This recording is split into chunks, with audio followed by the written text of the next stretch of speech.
We got young Bob here. Young Bob, how you doing? Feeling pretty homeless, which is a nice feeling. And yeah, you're still a teenager, right?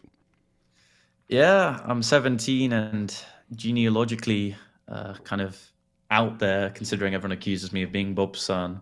It doesn't help that I kind of right now have his setup of just being in a white room. But yeah, Anyway, so that's why they call you Young Bob, I'm guessing, because you're young, but very interesting in that I've seen tons of stuff from you pop up on YouTube. Usually, you trying for a while, it was just you debating Muslims. Then it was you trying to debate Muslims, but they don't want to debate you anymore. And then it's just like them running to police whenever you start approaching to them, running to these super tough jihadis who are going to conquer the world. Police, police, help, help. yeah, it was because I kind of transitioned into like online sophistry debates where you actually try to engage with like the substance. Then I went to Speaker's Corner and then realized that a lot of the Muslims in particular are kind of like charlatans, like like Mansour, Hashim. These people are all just playing an act. So there was a certain period of time where I actually tried to engage with them on their topics. They would actually kind of give me flack for my age. Then at some point I was like, you know what? Debating the actual topics aren't going to work. So let me just debate the person. So I'll just go through their scandals and then they'll say, oh, harassment. I was like, you know what? If they're going to use the police, why can't we do the same? So whenever they used to report me to the police, I would just say, well, he's called me like a T group, like a terrorist. So I'll report him for a hate crime. So they've kind of exhausted that tool as well. Because to be honest with you, it's because I've got the tism. I don't really care about social conventions. So I'll just go up to them regardless of the consequences. Like Hashim, after the chat logs got kind of leaked, he kept on saying, well, I'm going to report you for harassment. He accused me of being on prevent. And I was like, you know what? Like, these things really don't phase me. I'll continue going up to you with the chat logs. And when they accused me of harassment, I just said to the officers, look, he's a public debater. He's advertised himself to discuss with anyone, in which case, if he arbitrarily decides not to discuss with me, that's faulty advertisement. That's not harassment. And then I actually just went through the definition of harassment. Okay, it is the persistence of more than one occasion. I said to them, is Speaker's Corner more than one occasion? He's like, no, of course not. It's okay, not harassment. And then they kind of let me go on with my day. It's actually more the left that you have to have an issue with in the United Kingdom, which is interesting. Well, they always seem to align themselves with the jihadis. Yeah, they're good friends. The left, yeah, it is, and you you would think. I mean, that was the Iranian Revolution, right? You had the Iranian Revolution, so they had Iran had a king for like 26 or 2700 years straight, and you had the mullahs. The mullahs, they wanted to take over. They wanted a theocracy. We want a theocracy, not this king. And the leftists, the communists, the socialists, they were all totally on board with getting rid of the king. So hey, let's get rid of the king, and then we'll have our leftist utopia, and socialism will win, and so on. So anyway, the leftists aligned themselves with the mullahs, and then they got rid of the king, and then the mullahs killed the leftists. And It's more just like within the West, Islam is exotic. The same flack you could give the Christians that the left typically do, you could give to the same for the Muslims in a more extreme case, right? Like, we're not the organization calling for cousin marriage, right? They are. But we still receive flack for not allowing for the marriage between one man and another man, right? So it's just that Islam is exotic within the West. It's part of this hippie generation that kind of endows itself in multiculturalism, which is absolutely fine. But you kind of see like this going on about like the tolerance paradox, right? It's tolerance for everyone until it's for no one, right? And this is kind of why I went into doing apologetics, then later like political activism. It's just because I suddenly found that being diplomatic with people that hates your existence, it just doesn't work. It never had been. so how long have you been going to Speaker's Corner? Or well, yeah, Since yeah. Give us give us your sort of life story in a nutshell. When you started getting interested in like apologetics, and then, like, did you just jump straight into Speaker's Corner, or? How'd Yeah, that so work? like one day David would just radicalize me. I'm joking. So yeah, as much as the Muslims fantasize that I've been indoctrinated, that's not the case, unfortunately. But well, what happened is I was a drama student, and you find this with a lot of like American conservatives. They kind of become conservative because of drama productions. So I think that the projection within young people within this United Kingdom is that they come to Christianity through conservatism. Now, I'm not going to do the rookie mistake of instantly assuming every conservative has to be some sort of Christian, right? Which isn't the case. But what I'm going to say is that conservatism kind of leads into this understanding where we need to conserve something of some spiritual worth, right? So I was incredibly lonely. I tried to do some regrettable things. I went to drama school. I spoke on issues like transgenderism, like privately within a group chat. They didn't take it very well. They said some nasty things. Then I was like, sod it. I'm not going to be so diplomatic with these individuals. So when I was 15, I decided just to go to Speaker's Corner. And the way that I learn is just through assuming the mannerisms and the way of thinking of particular individuals. So at the time, I was just like watching Soko religiously. And yeah, I just kind of picked up Bob's mannerisms unintentionally, kind of started to do that. Then, Is that why they started calling you Young Bob? no, it was just because of racism. Oh, I had brown hair and I was white. so Purely, hey, he looks like a younger version of Bob. well, there was So a we'll call guy, him Young Bob. yeah, there was a guy called Mini Bob, and he had black hair. But he turned out to be a Unitarian. Maybe it's not the best. I will say this for free. Please, people who are in my age demographic, please think very carefully of deciding to pick up this work. Do not find me a good template to copy, right? That would be like for Muslims to kind of template Muhammad. It's kind of like deep, it's not going to work, right? The reason why I say this is there's very few select people that are like me, and it's not a good thing. It's not something that's set out of ego. I'm just a really special case. And that's what happened with Mini Bob. He became a Unitarian because of his age. So it's incredibly like whatever you say that will get someone towards Christ, it can also get them away from Christ. And the same is true of apologetics, really.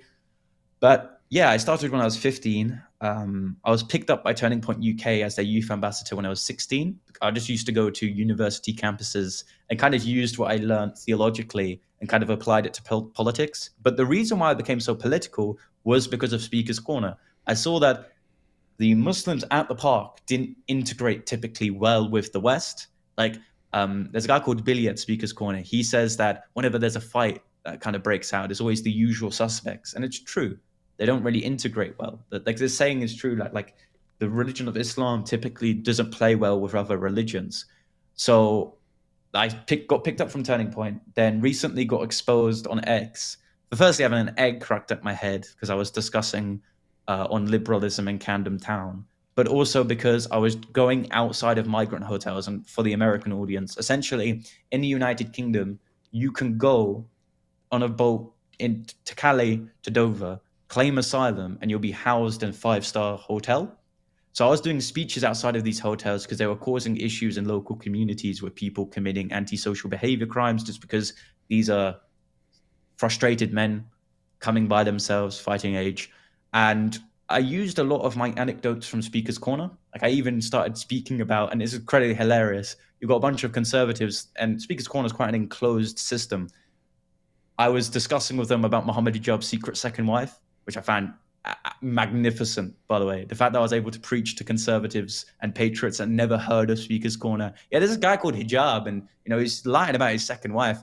But yeah, like I became the reason why I became this is firstly I'm no longer emotionally impressed by the Muslims at the park in terms of what they do. It kind of desensitized me to a lot of the issues within this United Kingdom. Secondly, I've always enjoyed talking with people that disagree with me. I find it fascinating at drama school, and I find it fascinating now. And thirdly, I think my personality kind of inlines myself with someone that always engages with people, regardless of what it is. I could be talking to anyone about anything. Yeah, and it's interesting. You said people can just kind of. You talk about some of these guys being frustrated and then venting their frustrations in some very bad ways, apparently. But it sucks because it's actually good that countries can have an asylum system for people who are like persecuted in their own place. Like if a Muslim converts to Christianity in Saudi Arabia, I think it's good that there are countries that might take that person in and so on, say, hey, let's get you to a safer place. But you'll always have people who take advantage of the good intentions of other groups in other countries. And just from following lots of the beliefs of people over over the years and so on, it's actually understood in places like Afghanistan and Pakistan and so on. So keep in mind, you will have people who are just like, I don't want to live in this hellhole. I want to get to some other place where I can live and work and raise a family and not have to worry about these jihadis all around me and so on. So you have people like that, but you also have the people who are like, hey, if I can just get to the UK, I can do whatever I want and get away with it and just scream racist anytime I get caught doing horrible things. And lots of them have the idea that there's just Western nations are just these open fields where they can grab young girls and do whatever they want. You have lots of Muslims in Muslim countries who they're not able to be polygamous there, because in a Muslim country, even if the law says you're allowed to marry 4 women, you have to be financially able to do that sort of thing. So you have to be able to provide multiple houses for multiple women and stuff. And most Muslims can't do it in Muslim countries, but they understand if you can get to the United Kingdom or Germany or France, you do your marriages to your wives in the mosque. These women are officially in front of the government. They're single mothers. They're single women. They're single mothers. And the state will provide for them. So you can actually, if you can just get to a Western nation, you can do whatever you want to lots of 12, 13-year-old girls. No one's going to stop you because you just start screaming racist. And also, you can marry 2, 3, 4 wives, and the government will actually pay for it. The government will pay to provide for your wives and your family because the government views them as single mothers. And so you can basically live the dream if you can just get across whatever body of water you need to get across to get to one of these places. And so again, it's good that there's an asylum process and so on for people who really need it, but other people just take advantage of it. And it seems like most of the people who are using that asylum system are just taking advantage of it to get whatever they want. And then you got people like you who would kind of expose what's going on, saying, hey, here's what's going on, just so everyone knows. And that kind of makes you the supreme enemy because I've done the circuit of just offending people. I mean, I've done the worst possible route in terms of trying to defend myself in terms of character. I started off with Speaker's Corner with the Muslims and then familiarized myself with the left in terms of these protests. Now, I agree with you. Never blame a man for taking up an opportunity that is given to him for free. I mean, if I give you £5 million, no strings attached, are you going to complain? No, of course not. It's always the government. And that is the reason why you're seeing these cases. I mean, yeah, of course, there's always going to be Christians which face persecution within the areas that the UK don't even send foreign aid to. But then, of course, you have the 1% which just get baptized as Christians but secretly believe in Allah and then use that to claim asylum. So it's always a difficult one. But you can very obviously tell the ones that are here for a legitimate reason compared to those who are just trying to exploit women. Now, in terms of Sharia courts, I mean, the hijabs of this world, they just want to scoff down donuts in the actual Western court system compared to actually just deferring all of their legal proceedings to the Sharia courts. And that's really the problem. I mean, I commonly see in response whenever I do discussions online about Sharia courts, well, the Jews and the Christians, they all defer their marriages to other legal bodies. Well, we don't think that Sharia courts in the same way that we'd think of churches and the synagogues, right? Because we wouldn't defer every single legal proceeding to the church, right? We'd get married there ceremonially. We'd still get recognized within the government of the land. But Muslims completely detach themselves from the legal system of this United Kingdom. And that's kind of the issue. When you push multiculturalism and there's a particular culture that tries to prevail and segregate itself, and you see this from Speaker's Corner, Mansour has told me on camera that what he wants to see is the Muslims to have one section and the Christians to have another. And use that as a sample size and apply it to the United Kingdom, you have outpatches of societies which completely detach itself from government and Western civilization. And what? Just going back to the Speaker's Corner thing, because so he wants separate sections at Speaker's Corner. Yeah, like they've done this all the time on camera.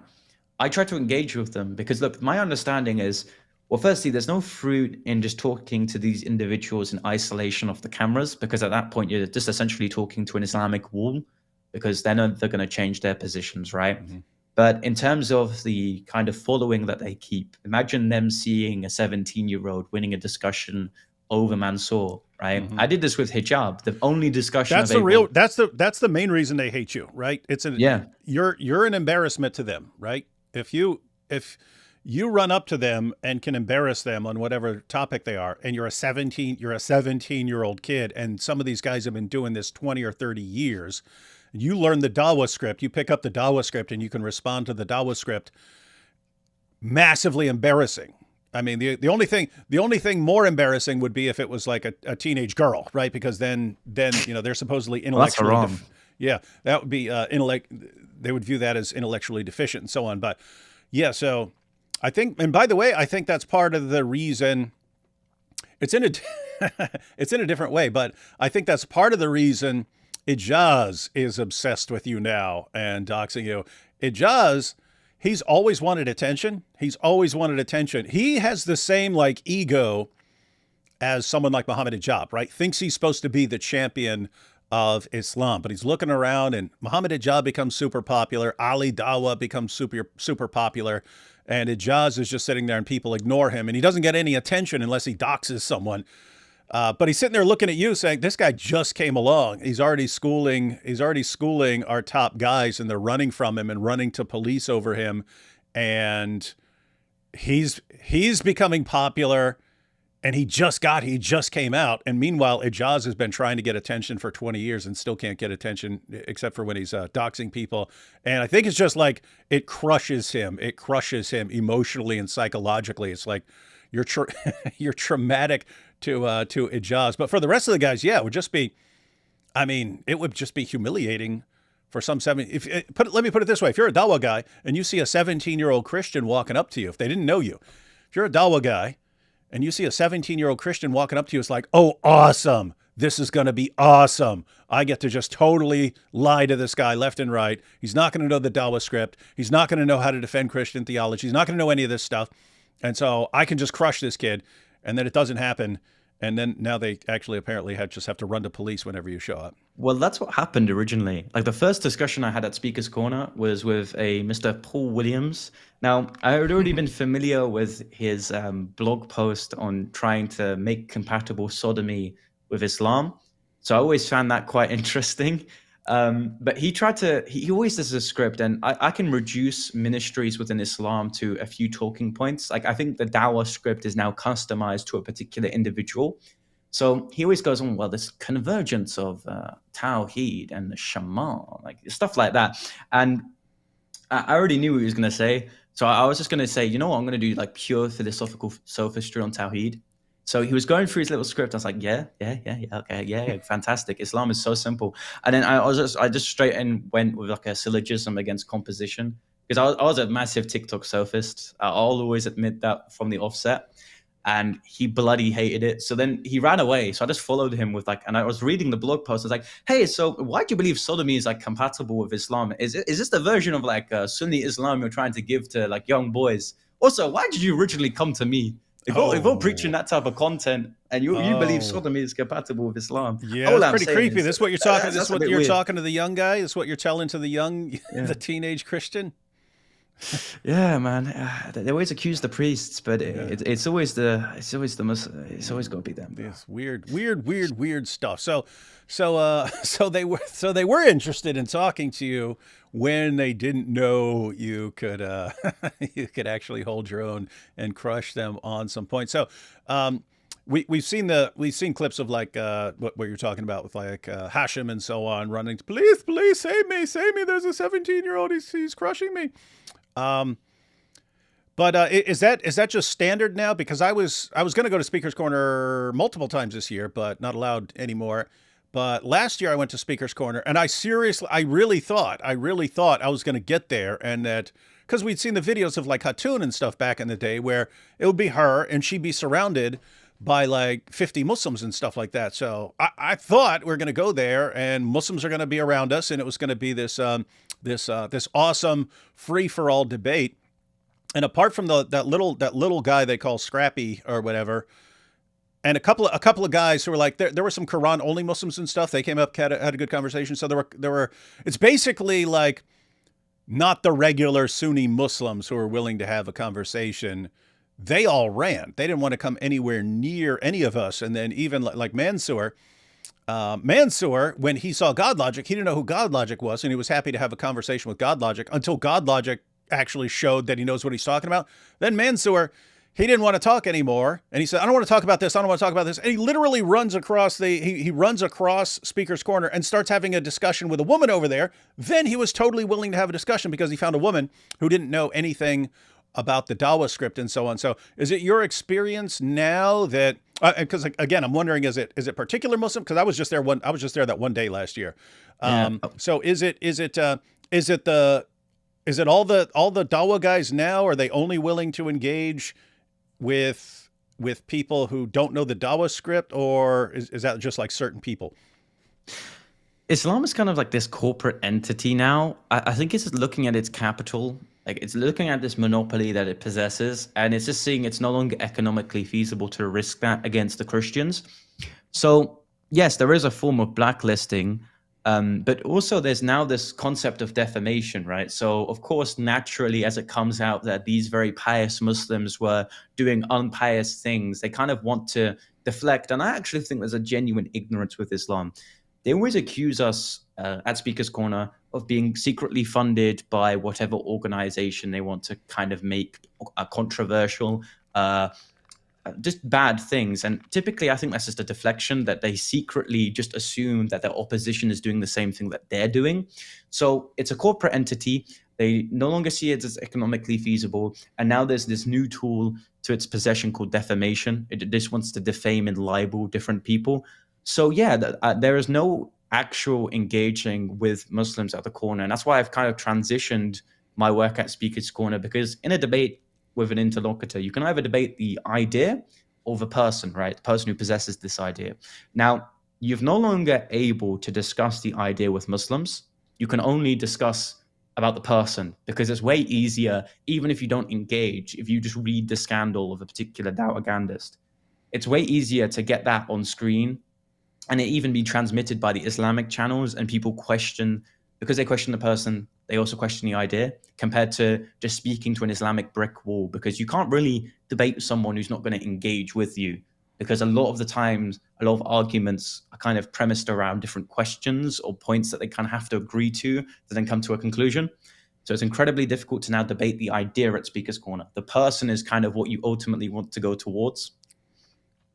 And they have seems like there's plenty of material there. So we've got and it's not just the guys at Speaker's Corner. It's the guys. It's kind of all over the world. I mean, you've got Muhammad Hijab. He's like legend status for Muslims in the Dawa scene, and see what he's been doing. Like really, I mean, he's been saying super creepy stuff and defending super creepy stuff for years, and then it all gets exposed that he's doing it, and then he gets crushed in court, and now he has to start his MMA career to try and pay for all the legal penalties and so on. You've got. It's becoming this thing where everyone wants to fake hate crimes against themselves now. Like Sheikh Uthman did it. He covered himself in fake blood and said the kuffar got him and stuff like that. And so you had him. You got Lily J now, like clearly staged. A woman throws a drink on her and so on. They're conveniently recording from multiple camera angles. She conveniently had all these people recording and so on. But you've got all these guys. It's like what works in Dawa is just an ability to get attention. But the people who are able to get lots of attention for themselves are usually like narcissists and so on. They're great at it. They're just naturally good at getting attention to themselves. So they do well in Dawa, but now it's basically a competition for who gets the most attention. And so, what gets the most attention? Well, okay, if faking something against myself, or faking a hate crime, or faking something is going to help me get attention, then we'll do that. It's just part of being a da'i now. But then all these like scandals come out, like Sheikh Uthman, his one of his Dawa buddies sent his wife to him for marital counseling, and then Sheikh Uthman has sex with a woman, marries her, but she's still married to the other guy. So she's in a polygamous marriage, and so all this comes out, and then more comes out that one of his other wives has to get a restraining order against him because he's one of these guys that he's like Andrew Tate. Apparently can't get aroused unless he's like abusing a woman or something like that, choking her and things like that. None of this bothers their fans at all. Unless someone like Hijab becomes so much of an embarrassment that you can't bring him up anymore because it's just so much to pile on. Not in the Al Zut sense, but just so much scandalous information is piling on him. That's the only time they'll care. If it didn't become an embarrassment, it would not matter if someone like Muhammad Hijab turned every Muslim woman in the Ummah into a prostitute. They would not care as long as he's thumping his chest and humiliating the kuffar. And so now it's just to the point where these scandals are easier to expose because of social media, and it's easier to bring up. And you just look, and they don't know what to do. They've been functioning where they can get away with anything for years, and no one cares as long as they're getting attention. And now it's like the system is breaking down in front of them, and they're struggling to figure out what to do. And it's like, what do we do now? Hijab's like, oh, let me take him to court. Let me take a guy to court if he's exposing me for something. Let me try that. Okay, that didn't work. And you got the speaker's corner. Okay, let's go to the police now. Let's go to the police every time a Christian walks up to us and will say, help, we're being oppressed, we're being oppressed. It's like they're seriously struggling to figure out ways to silence people and to stop them from bringing this stuff up. And that of course, that's exactly what Ijaz was trying to do.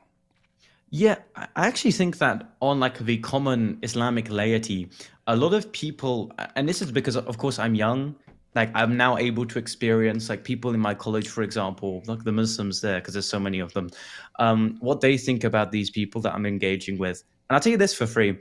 Typically, when you have spokespersons on your religion that admits to inflammatory things actually existing within your holy text, you start to not like them very fast, especially with hijab. Like I actually spoke to hijab the day before his scandal came out, which was very fortunate. Allah had blessed me that day. And going on from that, I had like a bunch of Muslims from my college, like literally rant, firstly, before the scandal came out on how he admits to these things actually existing within their religion. And secondly, why he shouldn't be a dahi if he's embroiled in these scandals.